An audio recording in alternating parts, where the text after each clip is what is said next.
Today we are going to be talking about mental health.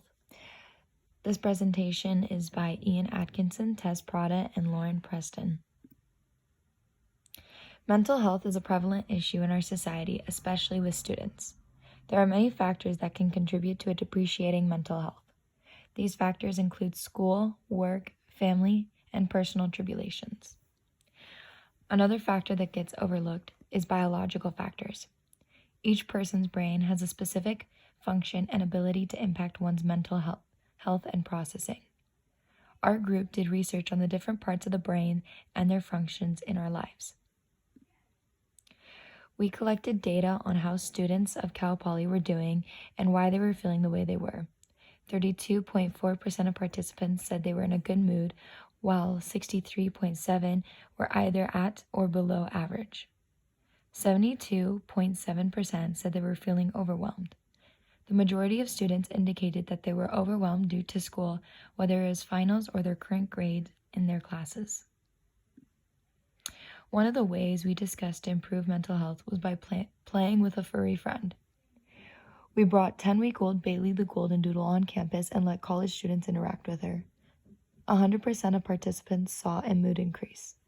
It has been found that dogs help reduce stress and put people in an overall better mood. This is due to various factors, including their lovable nature, playful attitude, and the comfort of their soft fur. For this part of our presentation, we decided to talk about the different parts of the brain that have the most drastic effect on your mental health. The first one is the frontal lobes. It controls the speed of thought and actions through its connections with the subcortical areas. Its effect on mental health consists of being responsible for maintaining optimal mood, behavior, and social judgment. The second one is amygdala. The function of the amygdala is that it assesses the emotional significance of things that happen in your environment, and in particular, it assesses whether or not something in your environment is a threat to you. Its effects on the mental health alerts your brain of fight or flight, and it is what causes your body and mind to react to anxiety. The third one is thalamus. The thalamus is a brain region long assumed to be merely an information relay. Also sustains the ability to distinguish types of information and hold thoughts in mind.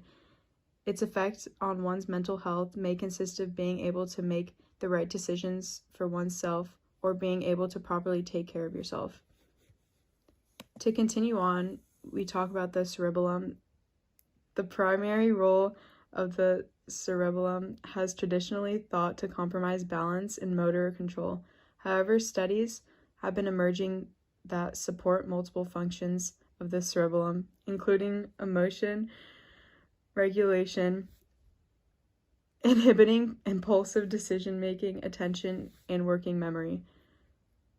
Next is the medulla. The medulla carries signals from the brain to the rest of the body for essential life functions like breathing, circulation, swallowing, and digestion.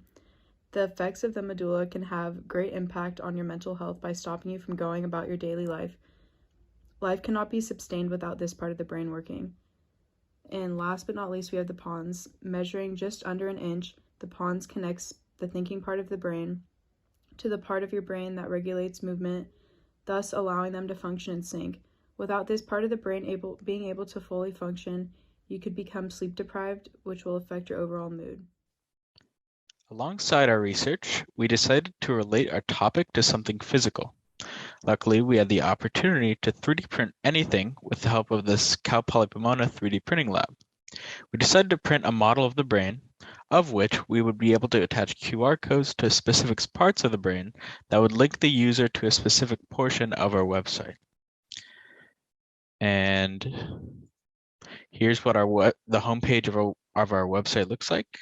The website is divided into multiple pages, of which are the homepage, page of the information of the brain, resources to help others with mental health issues, and an About Us page.